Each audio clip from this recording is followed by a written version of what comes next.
ఈ రెండేళ్లలో కూడా అమలు చేసినటువంటి ఒకవైపు రూరల్ అర్బన్ బేస్గా జరిగేటువంటి ఈ ఎన్నికలలో ఎక్కువగా బీజేపీ ప్రభావం చూపుతుందని చెప్పి పెద్ద ఎత్తున రాష్ట్ర వ్యాప్తంగా చర్చ జరిగింది. కానీ ఒక 2-3 జిల్లాలు మినహా బీజేపీ పెద్దగా ప్రభావం అయితే చూపలేకపోయింది.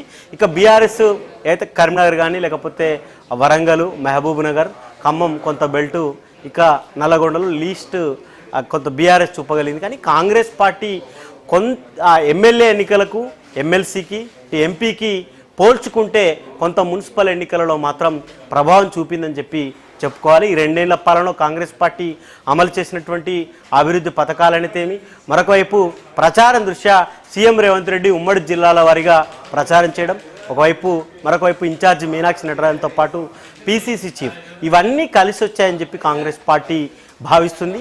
ఇక రాబోయేటువంటి ఎన్నికలలో కూడా ఇదే విధంగా ఇదే పంతాతో ముందుకు వెళ్తే నెక్స్ట్ వచ్చేటువంటి ఎన్నికలలో నిన్న రేవంత్ రెడ్డి చెప్పినట్టుగా కూడా మరొక 10-15 ఏళ్ళు కూడా కాంగ్రెస్ పార్టీ అధికారంలో ఉండే విధంగా ప్రణాళికలు కూడా చేసుకునే అవకాశం ఉన్నట్టుగా కూడా పెద్ద ఎత్తున గాంధీ భవన్లో చర్చ అయితే జరుగుతుంది. ఈ ఎన్నికలే కాదు, భవిష్యత్తు ఏ ఎన్నికలు వచ్చినా కూడా అభివృద్ధే ప్రధాన ఎజెండాగా ముందుకు వెళ్తూ దాంట్లో మేమే గెలుస్తామని చెప్పేసి కూడా ఆశాభావం వ్యక్తం చేస్తుంది కాంగ్రెస్ పార్టీ. అర్చన, ప్రేమ్ మీరు చెప్పినట్టుగా, ఎందుకంటే ఇంతకు ముందు జరిగిన ఎన్నికలతో పోల్చుకుంటే కాంగ్రెస్ చాలా ముందంజ వేసింది, ఈసారి ఎక్కువ ఫలితాలను రాబట్టుకోగలిగింది, అంటే కాంగ్రెస్ చాలా జోష్లో ఉందని అర్థం.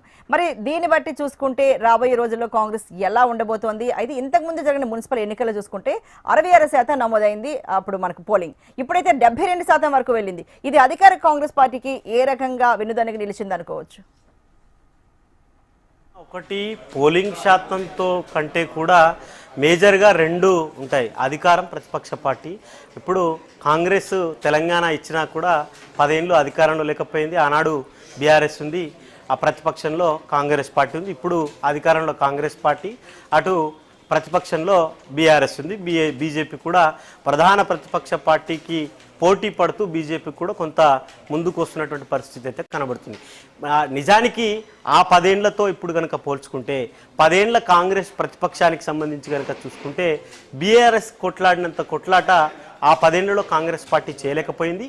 ఇప్పుడు కూడా ఆ 10 ఏళ్లలో వచ్చినటువంటి మున్సిపల్ కానీ, సర్పంచ్ కానీ, ఎంపీటీసీ, జెడ్పీటీసీలో కాంగ్రెస్ పార్టీకి వచ్చినటువంటి సీట్లు చాలా తక్కువ. ఇప్పుడు ప్రతిపక్ష పార్టీగా బీఆర్ఎస్ 10 ఏళ్ళు అధికారంలో ఉన్నా కూడా వచ్చినటువంటి సీట్ల సంఖ్య ఆనాడి కాంగ్రెస్తో పోలిస్తే ఇప్పుడు చాలా ఎక్కువ శాతంగా సీట్లు వచ్చాయని చెప్పుకోవచ్చు. మొన్నటికి మొన్న అసెంబ్లీ తర్వాత జరిగినటువంటి పార్లమెంట్ ఎన్నికలను కనుక మనం చూసుకుంటే 8 అటు కాంగ్రెస్తో పోటాపోటీగా బీజేపీ చేసింది, 1 ఎంఐఎంకు పోయింది. ఆ తర్వాత వచ్చినటువంటి ఎమ్మెల్సీ ఎన్నికలు కనుక చూసుకుంటే బీజేపీయే ఎక్కువ, 3 2 సీట్లు బీజేపీకి వచ్చినాయి, 1 అయితే ఆ టీచర్స్కి సంబంధించినటువంటి అభ్యర్థి గెలిచింది. తర్వాత వచ్చినటువంటి స్థానిక సంస్థల్లో మెజార్టీ ఎన్నికలైనటువంటి మెజార్టీ పార్ట్ అయినటువంటి సర్పంచ్ ఎన్నికలు, ఆ సర్పంచ్ ఎన్నికలలో కూడా అభ్యర్థి పార్టీ తరపున కాకపోయినా పార్టీలకు మద్దతుదారులుగా ఉన్నటువంటి వారే ఎక్కువ సంఖ్యలో నిలబడ్డారు. దాంట్లో కూడా 60% నుంచి 70% లోపు కాంగ్రెస్ మద్దతుదారులు గెలిస్తే మిగతా బీజేపీ, బీఆర్ఎస్ కూడా మిగతా 40% కూడా గెలవడం జరిగింది.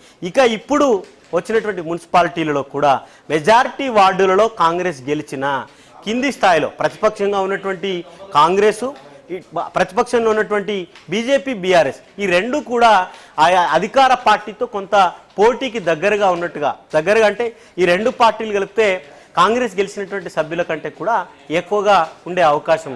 ఇంకా ఈ ఎన్నికలు నెక్స్ట్ వచ్చేటువంటి ఎంపీటీసీ కానీ లేకపోతే జెడ్పీటీసీకి ఈ రకంగా కాకుండా సర్పంచ్ ఆల్రెడీ ఇప్పుడు మున్సిపల్ ఎన్నికలను చూసారు కాబట్టి మిగతా 2 ఎన్నికలలో కూడా వచ్చేటువంటి ఎంపీటీసీ, జెడ్పీటీసీలో ఈ రకంగా కాకుండా కొంత మెరుగ్గా ముందుకు వెళ్తే మరిన్ని సీట్లు సాధించే అవకాశం ఉన్నట్టుగా కూడా గాంధీ భవన్లో అయితే చర్చ జరుగుతుంది. ఇంకోటి, కోఆర్డినేషన్ విషయానికి వచ్చేసరికి కాంగ్రెస్ పార్టీలో మొదటి నుంచి ఒక నాయకుడికి, ఒక మంత్రికి, ఇంకో నియోజకవర్గంలో ఒక ఎమ్మెల్యేకి, ఇంకో ఎమ్మెల్యేకు పడనటువంటి పరిస్థితి కనబడింది గతంలో మొన్న జరిగినటువంటి సర్పంచ్ ఎన్నికలు. కానీ ఇప్పుడు కొంత మెరుగ్గా మిగతా మంత్రులతో కానీ మిగతా నాయకులతో కోఆర్డినేషన్ చేసుకొని పనిచేసినట్టుగా ఈ ఫలితాలు అయితే కనబడుతున్నాయి. భవిష్యత్తులో వచ్చేటువంటి ఎలక్షన్లో కూడా ఇంకాస్త నేతల మధ్య వైరుధ్యాలు తగ్గించుకొని ముందుకు వెళ్తే మరిన్ని సీట్లు పెరిగే అవకాశం ఉన్నట్టుగా కూడా గాంధీ భవన్లో పెద్ద ఎత్తున చర్చ జరుగుతుంది. Archana, thank you so much Prem.